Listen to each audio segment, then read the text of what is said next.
Olá, amigo telespectador da Rede de TV Mais, TV Arte HD.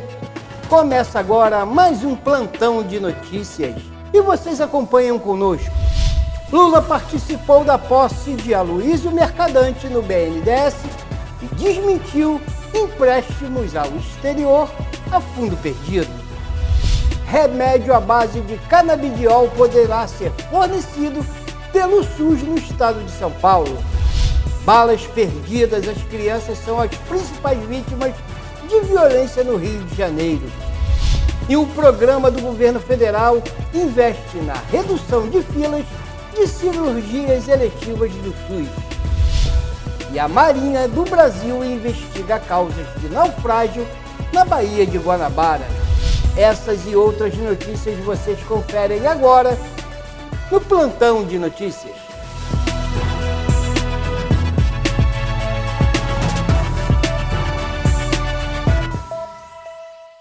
O presidente Lula participou ontem, dia 6, da cerimônia de posse de Aloysio Mercadante no comando do Banco Central e Desenvolvimento Econômico Social, o BNDES.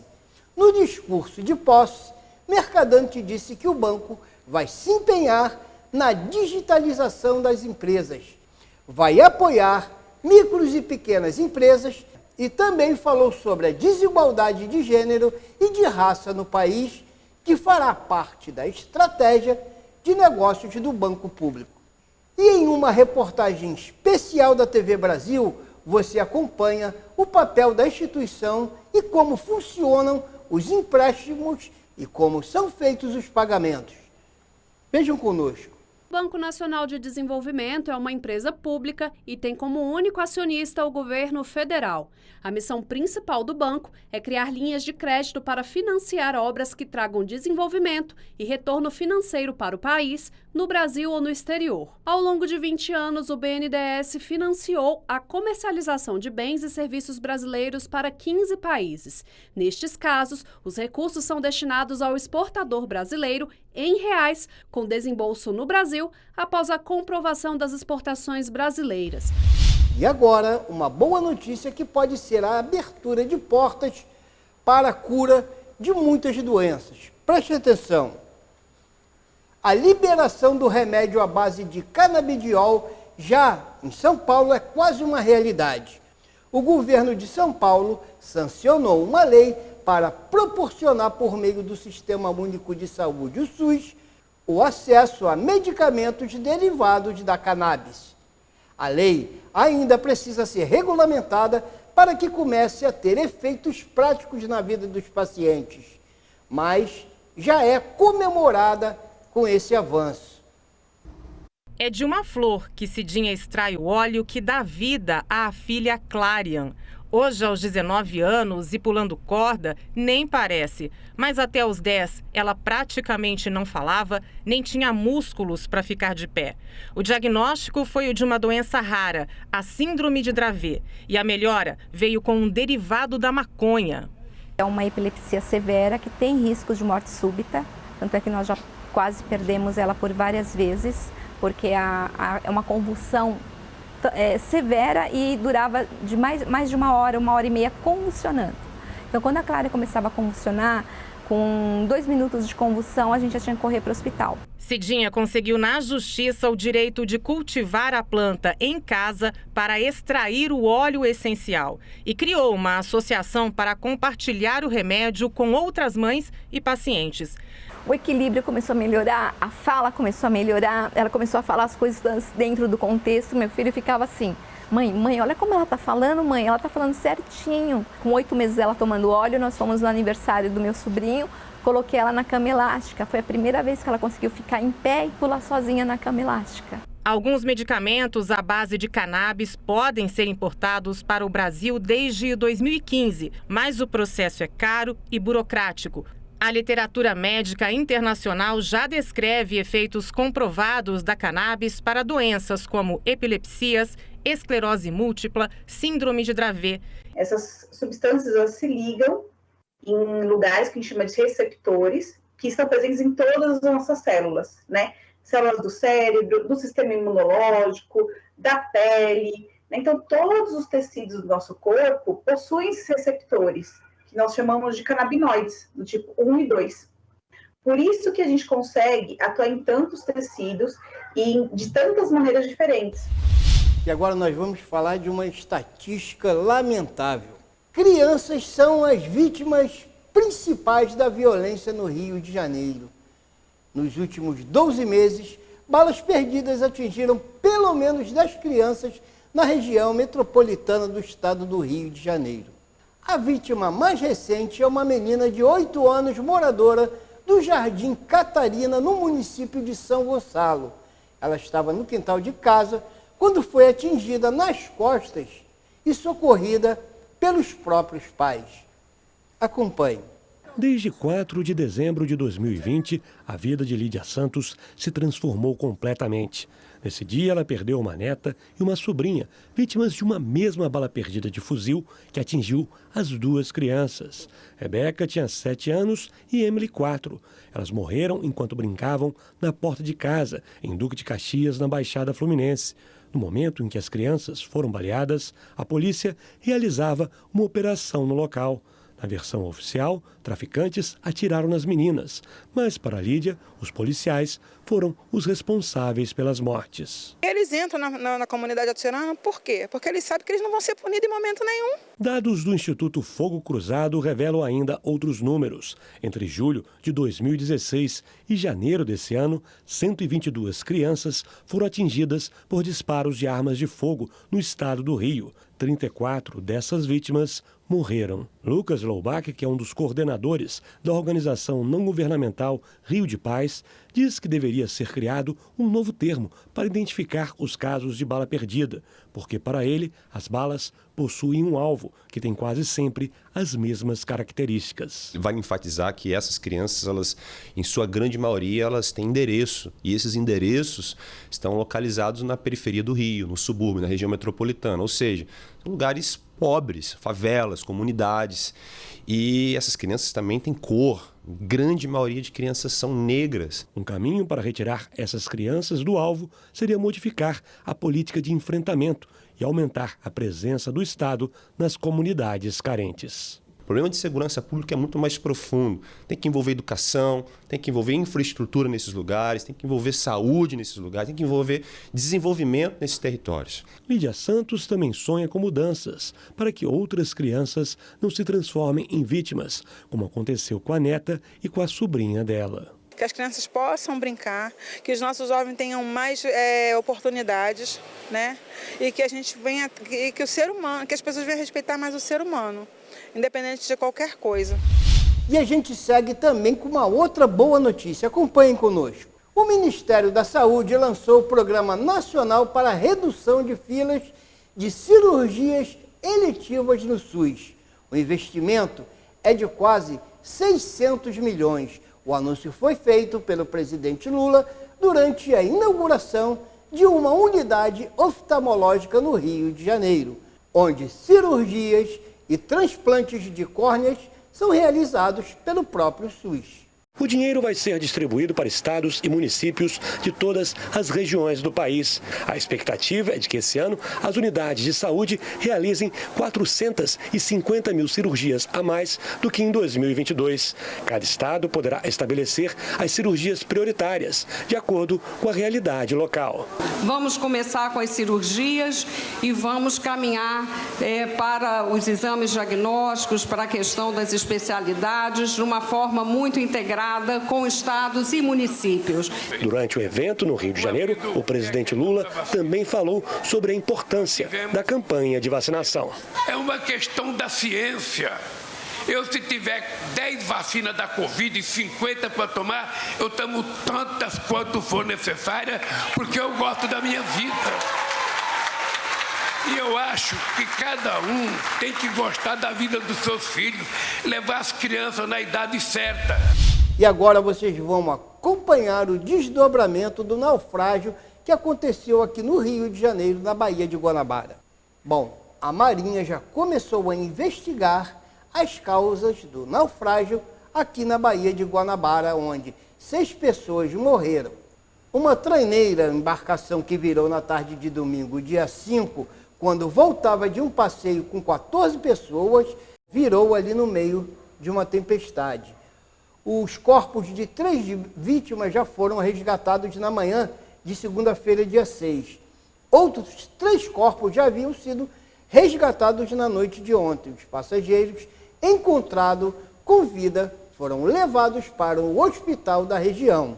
Mais de 50 militares estão envolvidos nas buscas pelos desaparecidos. Eles trabalham com auxílio de botes, lanchas, motoaquáticas e aeronaves. E também mergulhadores estão atuando no local. No domingo de manhã, o Centro de Operações do Rio havia publicado alertas do mau tempo para a região. Acompanhe a matéria e o desespero dos familiares que estavam, então, nessa embarcação. Os corpos de 3 vítimas foram encontrados nesta manhã pelas equipes do Corpo de Bombeiros. Um estava próximo à Ponte Rio-Niterói e 2 foram localizados na embarcação. Outros 3 corpos já haviam sido retirados do mar na noite de domingo. No IML, parentes das vítimas se reúnem para fazer o reconhecimento e em busca de informações. É uma dor, não só para mim, mas para todas as outras pessoas que estavam lá, porque eram todos família e pessoas acima de tudo. A gente sabe que tinha criança e o sentimento é aquela de esperança misturada com dor. E nesse local tem uma forte corrente marítima que pode estar deslocando as vítimas para longe da embarcação. E também a gente está com os mergulhadores fazendo diversos mergulhos em quadrantes que nós já mapeamos os raios do local para que a gente consiga o quanto antes encontrar essas 2 vítimas que ainda faltam, uma do sexo masculino e uma do sexo feminino. O naufrágio aconteceu na tarde de ontem, na Baía de Guanabara, entre as ilhas de Paquetá e do Governador, após a traineira emborcar, ou seja, virar de cabeça para baixo. 14 passageiros estavam a bordo. Era um grupo de amigos, moradores da Ilha do Governador. 6 pessoas foram resgatadas com vida por embarcações que estavam próximas no momento do acidente. 2 mulheres, 2 homens e 2 crianças foram levados para a base da Transpetro, na ilha. Cada vez que a hora vai se passando, o nervosismo aumenta, aí a pessoa perde a esperança. Os sobreviventes foram levados ao Hospital Evandro Freire, na Ilha do Governador, e já foram liberados. Ontem, desde cedo, já havia previsão de mau tempo no local. O Centro de Operações Rio chegou a informar que um núcleo isolado de chuva atuava na Ilha do Governador com deslocamento rápido para a Baía de Guanabara. Bom, e a Marinha continua investigando então as causas desse acidente que matou pelo menos 6 pessoas ali na Baía de Guanabara, no Rio de Janeiro. No IML, parentes das vítimas se reúnem para fazer o reconhecimento e em busca de informações. Eu sou pai do primeiro identificado do acidente de ontem na Baía de Guanabara. O meu filho, ele aprendeu comigo de nunca deixar seus companheiros para trás. E ele não deixou, dito pela mulher dele que assistia enquanto o mar estava batendo, ela agarrada no que pôde se agarrar. E ele estava junto com outro colega, fazendo o salvamento possível. Os corpos de 3 vítimas foram encontrados nesta manhã pelas equipes do Corpo de Bombeiros. Outros 3 corpos já haviam sido retirados do mar na noite de domingo. O naufrágio aconteceu na tarde de ontem, na Baía de Guanabara, entre as ilhas de Paquetá e do Governador, após a traineira emborcar, ou seja, virar de cabeça para baixo. 14 passageiros estavam a bordo. Era um grupo de amigos, moradores da Ilha do Governador. 6 pessoas foram resgatadas com vida por embarcações que estavam próximas no momento do acidente. 2 mulheres, 2 homens e 2 crianças foram levados ao Hospital Evandro Freire, na Ilha do Governador, e já foram liberados. Ontem, desde cedo, já havia previsão de mau tempo no local. Vídeos divulgados nas redes sociais mostram um mar agitado na hora do passeio. Qualquer embarcação precisa respeitar as condições de mar. E muitas vezes elas mudam de uma maneira muito rápida nessa época do ano. O que eu tomei conhecimento que nenhum estava com colete salva-vida. Nós lamentamos profundamente o acontecido e esperamos que esses barqueiros que fazem frete aí nas orlas das praias do Rio de Janeiro tenham mais responsabilidade. Como vocês viram, faltou inclusive salva-vidas para equiparem essas pessoas e evitarem mais uma tragédia. Nós vamos agora a um breve intervalo e voltamos em instantes com mais notícias do nosso plantão.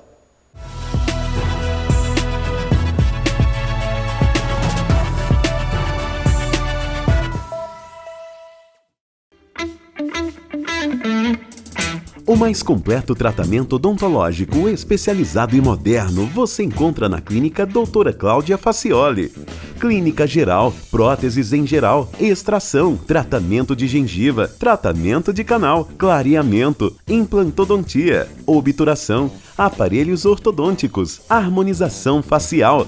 Aqui seu sorriso também fica mais bonito. Agende uma avaliação. Telefone 21 99615 1717 ou 21 97126 5723. Shopping da Praça, Sala 410, Centro de Magé.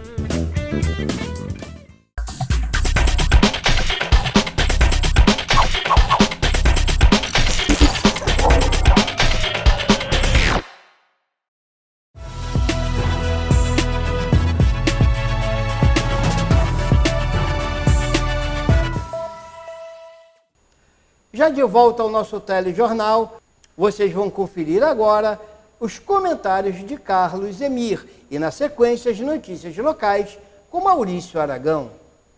Está começando os bastidores da notícia. E no nosso giro de notícias pelo Estado, começaremos pela Alerj. Na quinta-feira, dia 2, a Alerj elegeu o seu novo presidente, Rodrigo Bacelar. Reeleito, agora para o seu segundo mandato, está sob o seu comando a Casa Legislativa do Estado. Ele foi eleito por 56 votos favoráveis, 13 abstenções e teve uma ausência, isso, na chapa Unidos pelo Rio. Foi praticamente uma chapa única, aonde teve o apoio do governador Cláudio Castro. Sobre a sua batuta, Rodrigo Bacelar terá agora que comandar as pautas do governo. Sorte para o Rodrigo Bacelar, sucesso nessa nova empreitada e que sempre o Rio de Janeiro esteja acima de qualquer coisa. Continuando também nosso giro, voltamos aqui para Niterói. Na sexta-feira, Axel Grael nomeou Rodrigo Neves, ex-prefeito de Niterói, como secretário executivo. Vale ressaltar que Rodrigo Neves é investigado ainda sobre corrupção e já foi preso 2 vezes.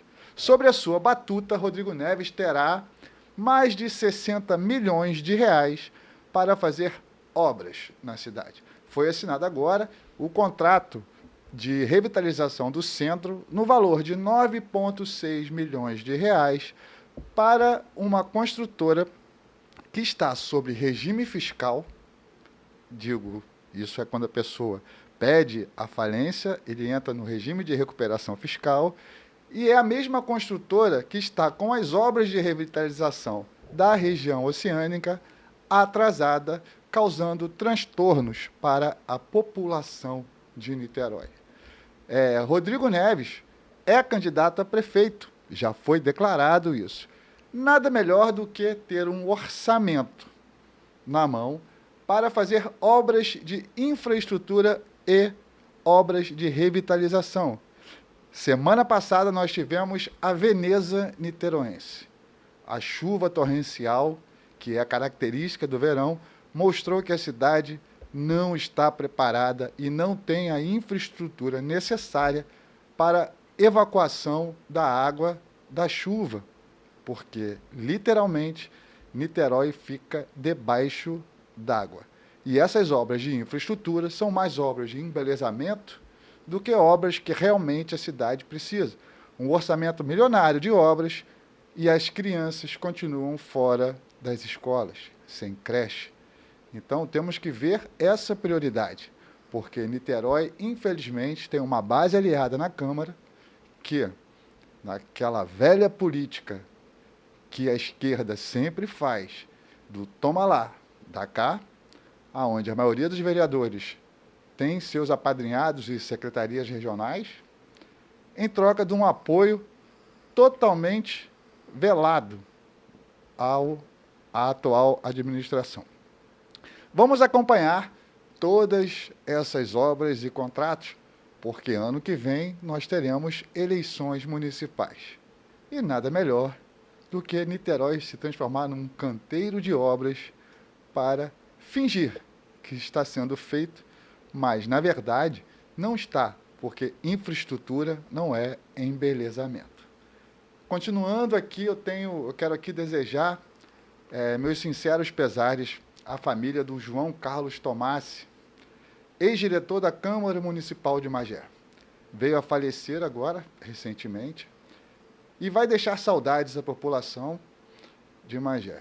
Meus sinceros pêsames, que Deus conforte o coração da família, dos familiares, dos amigos e a vida que segue. Carlos Emir Laranjeira, para a Rede TV+, TV Arte, HD. Bom, Maurício Aragão, agora é contigo com as notícias locais e vocês conferem também as notícias com Maurício Aragão. Escola Municipal ganha novo prédio em Rio das Ostras. Magé realiza campanha contra a dengue. Segurança Pública unida para garantir o carnaval tranquilo em Guapimirim. Espaço empreendedor itinerante vai a bairros de Teresópolis. Registrar em Rio das Ostras a inauguração do novo prédio da Escola Municipal Fani Batista Esteves, que ocorreu na sexta-feira, dia 3 de fevereiro. Os alunos estudaram durante um grande período em um container.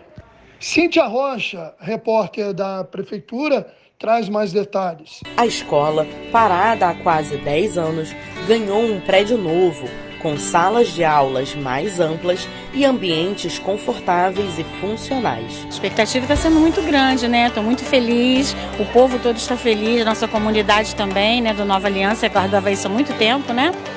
Então a gente tem muita expectativa, né? Para esse dia e para os próximos que virão no futuro.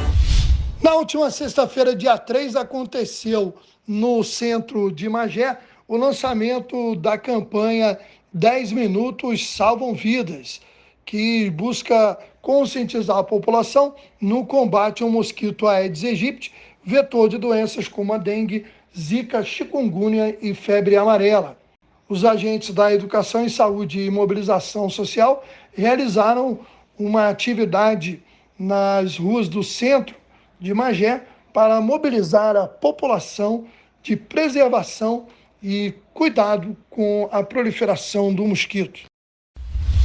Ainda repercutindo a informação que trouxemos no Jornal Regional sobre reunião visando a segurança no Carnaval de Guapimirim, vamos trazer agora a fala de representantes da Polícia Militar e da Polícia Rodoviária Federal. O 34º Batalhão de Polícia Militar, contando com o apoio da Secretaria de Estado de Polícia Militar e do 3º Comando de Policiamento de Área, está totalmente preparado para poder bem atender a população. Nós estamos prevendo um serviço de excelência para que o Carnaval transcorra de forma mais pacífica possível. A PRF ela realizará uma contenção dentro da BR-116 para que os ônibus, seja de passeio ou seja de turismo, não acessem a cidade de Guapimirim sem antes serem revistados, abordados, identificados.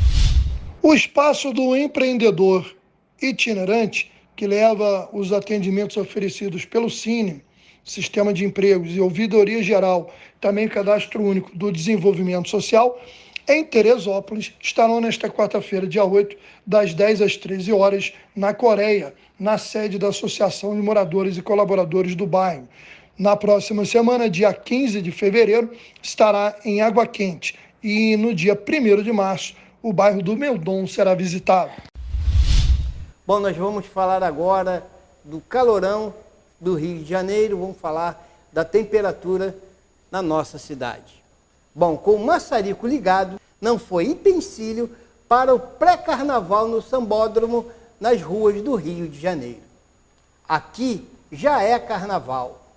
O final de semana foi marcado pelos ensaios das escolas do grupo principal no Sambódromo e também de blocos nas ruas.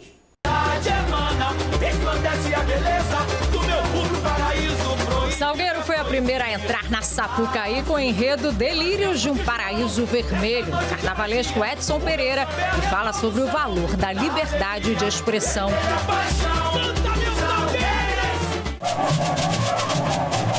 Em seguida, foi a vez da majestade do samba, a Portela, que traz o enredo O Azul que Vem do Infinito, desenvolvido pelos carnavalescos Renato e Márcia Laje. E a animação correu solta pelas ruas da cidade. O Fulião não estava nem aí para o calorão, com sensação térmica que chegou quase aos 60 graus. Foram 40 blocos, entre eles o Imprensa que eu gamo, o Mistura de Santa Teresa e o Desliga da Justiça. E teve o estreante Bloco da Lecha, que abriu a temporada dos mega blocos no centro do Rio. Agora vamos verdadeiramente à previsão do tempo, com o Clima-Tempo, que diz o seguinte: o Rio tem previsão de chuvas fortes com granizo e temperatura máxima de 23 graus centígrados.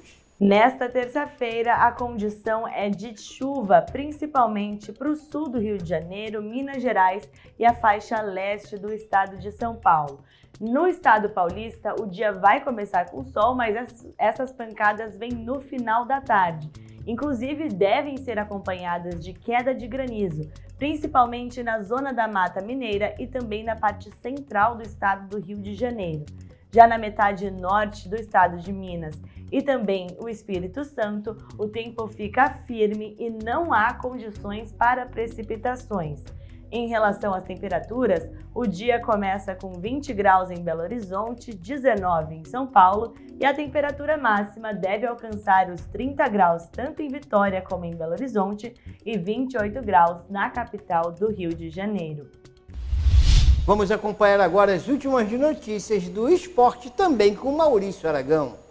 Meu amigo Antônio Alexandre, no Esporte Mais, ao lado do Pedro Paes, eu falei que o Volta Redonda, que vinha de vencer o Vasco e o Fluminense, poderia tropeçar com a Portuguesa, e aconteceu isso. Chegou a fazer 1-0 gol do Berguinho, mas o Emerson Carioca 2 vezes e o Lucas Silva viraram o placar para a Lusa. O jogo foi disputado na Ilha do Governador. O Voltaço ficou no G4 com 13 pontos, mas perdeu a chance de assumir a liderança isolada, e a Portuguesa subiu para a 7ª posição com 8 pontos.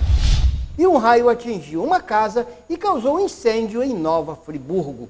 O mau tempo se estendeu por todo o estado do Rio de Janeiro e na região serrana, na virada repentina que provocou um temporal e a queda de um raio em uma casa. A informação é de que moradores da rua Laudelino da Costa, no bairro Amparo, lá em Nova Friburgo. O vídeo mostra o trabalho dos bombeiros, que durou 4 horas aí de combate às chamas. O fogo teria começado após o imóvel ser atingido pelo raio. Felizmente, ninguém ficou ferido. Essas foram as principais notícias desse plantão de notícias. E a gente agradece sempre a você, amigo telespectador, que sempre nos acompanham e participam conosco do noticiário da nossa região. Muito obrigado a vocês, a nossa equipe técnica, e até uma próxima oportunidade com o Plantão de Notícias.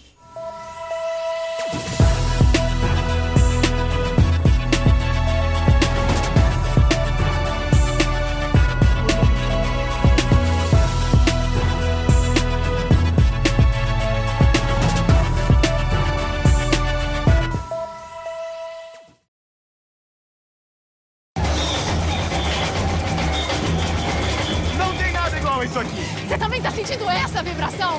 Não, né? Pra viver isso aqui de verdade, tem que viver de perto. Viaje! Vem pra cá!